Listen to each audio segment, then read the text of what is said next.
Deməli biz input loop'umuzu qurduq, funksiyamızı qurduq. İndi gərək deməli input loop funksiyamıza 2 dənə list göndərməliyik. Biri button listi olacaq, bir isə top level'də elan elədiyimiz list. Bunu buradan mutable listdən listə çevirdik. İndi isə əsas hesablama funksiyalarımızı yazaq. Gəlirik bura fun calculate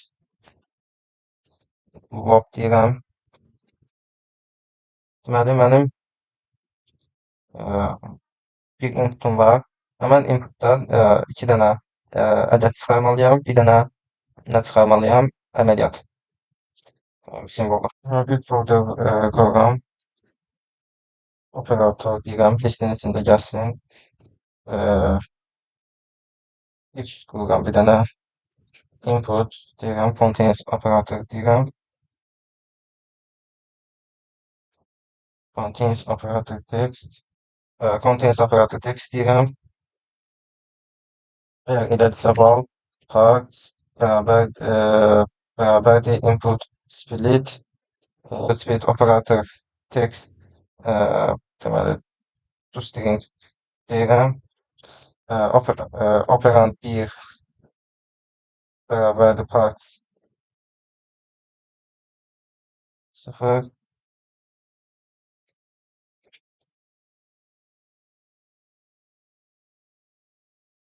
no toString to double. Eyni şeyi operand 2-yə də yazıram.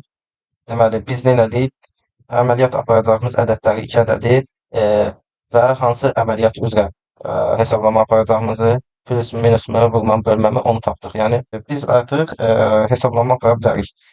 İndi gələk biz əsas hesablama funksiyamızı yazaq. Deməli hesablamaq üçün 2 dənə ədədimiz olacaq. OP1, OP2 bunların tipində bildirək. İkisi də double tipində olacaq. OP2 double tipində olacaq. Operatorumuz string tipində olacaq. Geriyə də double dəyər qaytaracaq. Deməli return when blokundan istifadə edəcəyik. Operator deyəcək.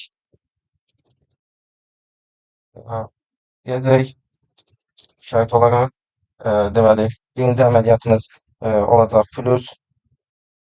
Əgər plus əməliyyatı seçilsə OP1 plus OP2 deyəcəyik. Minus seçilsə burada terminal özü verir. Minus seçilsə OP1 çıxaq OP2 deyəcək.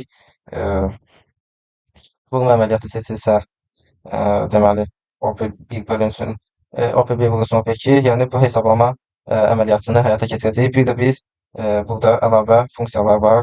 Deməli kvadrat yükü tapmaq, ədədin qüvvətini tapmaq və faizi tapmaq. Faizi düzgün hesablamır. Götür sadəcə ədədi 100-ə bölür. Biz bunu düzgün şəkildə düzəldək. Deməli ədədin faizini tapmaq üçün onu 100-ə bölüb nə edirik? Özünə vururduq. Belə 100-ə var. OP1. Yəni ədədin özünə vururduq. Əks halda deməli bizim belə bir funksiyamız olsun. Əks halda error qaytarsın. Show error deyək. Display text bərabərdir error deyək. Bunu set text eləməyəcək. Input bərabərdir error. Display text bərabərdir input deyək. Əks halda bunu -1 edək.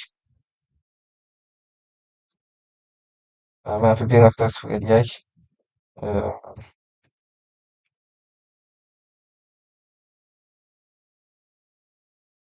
Eləyək. Bunu ən yaxşı biz belə eləyək və OP1 eləyək.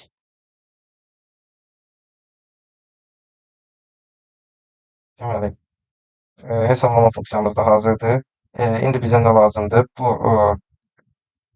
bərabər butona klik olunanda hesablama əməliyyatı aparılsın və ekranımızda cavab görünsün. Nə etməliyik? Gəlməliyik bura. Burada biz əməliyyatımızı aparmalıyıq. Val result deyirik. Bərabərdir. Birinci operandımızı, ikinci operandımızı, yəni birinci ədədimizi, ikinci ədədimizi və operatorumuzu göndəririk hesablama aparan funksiyamıza və cavabı burada alırıq. Ancaq burada belə bir şərt problem var ki, biz burada null təhlükəsizliyini qorumalıyıq. Yəni burada rəqəmlər null qayıda bilər və biz burada bildirir ki, bu ədədlərin heç biri qəti şəkildə null gəlməyəcək. Yəni bu səhvdir, proqram xəta verə bilər. İlk şərtilə operator birinci operandımızda ikincisi də nulldan fərqli olarsa, o zaman bu deməli case işləsin. Əks halda deməli show error.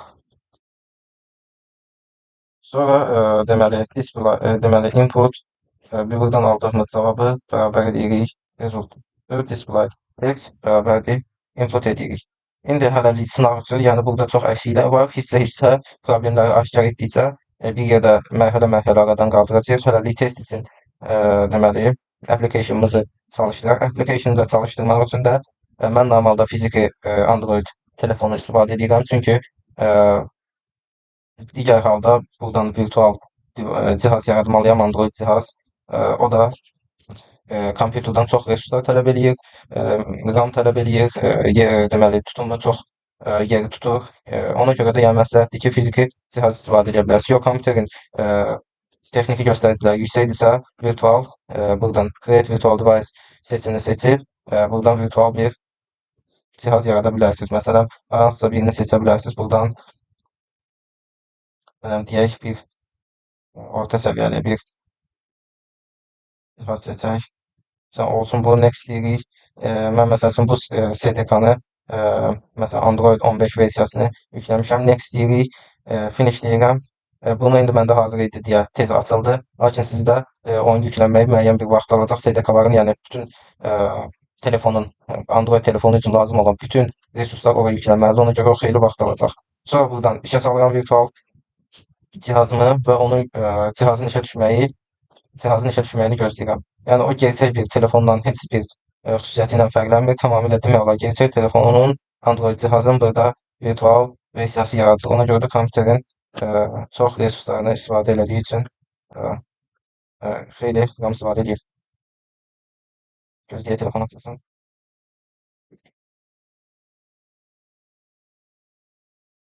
İndi bu telefondur, planşetdir. Mən ekran ölçüsünü doğru seçmədim. Oradan telefona uyğun bir ekran ölçüsü də seçə bilərik.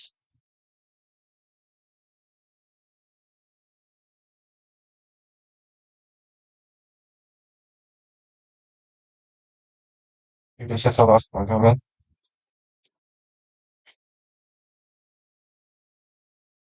Burada biz xəta aldıq. Xəta səhv eləməmsək, Gradle cache-lərlə bağlıdır. Belə xəta alanda buradan invalid cache eləyirik ki, deməli Android Studio təmizlənsin, yenidən yüklənsin, faylları yenidən yükləsin. Yəni kompüterə prezervatsiya vermək kimi bir şeydir. Faylları yenidən yükləyir, cache-i təmizləyir. Yəni belə cache xətaları alanda bu yolu sınamaq effektivdir.